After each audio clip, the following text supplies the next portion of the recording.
আবারও স্বাগত খেলার সময়। জয়পুরহাটে হয়ে গেল নারী ফুটবলারদের জমজমাট প্রীতি ম্যাচ। বগুড়া ও পঞ্চগড় জেলার মধ্যে আয়োজিত ফাইনাল ম্যাচ দেখতে ঢল নামে হাজারো ফুটবল প্রেমী।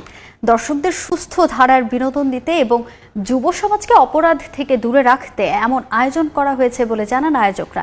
বিস্তারিত শহীদুল ইসলাম সবুজের রিপোর্টে।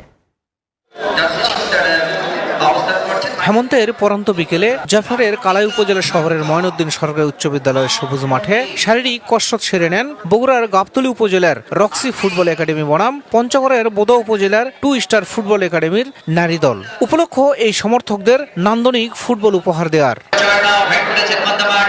ময়নউদ্দিন সরকারি উচ্চ বিদ্যালয় মাঠে এই প্রথম নারী দলের ফুটবল খেলা দেখতে পেরে দারুণ আনন্দিত দর্শকরা। আনন্দ উৎসবে পরিবেশে খেলা দেখে মজা পাইছি। কামকাজ সারে খেলা দেখতে আসি, খেলা খুব ভালো লাগছে। সকলে মিলে উপভোগ করতেছি।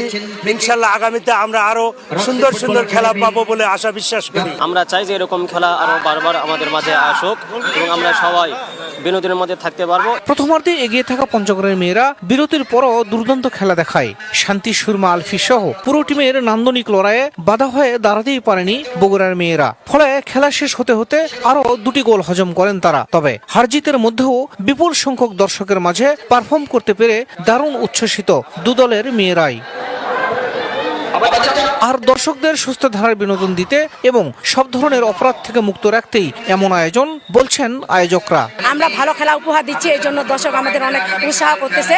আর দর্শকের এখানে পরিবেশ ভালো, যারা আয়োজন করছে অনেক ভালো আয়োজন করছে। দর্শক অনেক খেলা দেখতেছে, ওরা আমাদের উৎসাহ দিচ্ছে। দর্শকদেরকে আলাদা একটি আনন্দ দেওয়ার জন্যই 2টি নারী জেলা দলের খেলা আয়োজন করা হয়েছে এবং এই ধরনের টুর্নামেন্ট পরবর্তীতেও কালাই উপজেলাতে আবার আয়োজন করা হবে ইনশাল্লাহ। এবং এই ধরনের টুর্নামেন্টের আয়োজনের মাধ্যমে আমরা যুব সমাজকে মাদক মুক্ত এবং নানাবিধ অপরাধ থেকে দূরে রাখার চেষ্টা করব।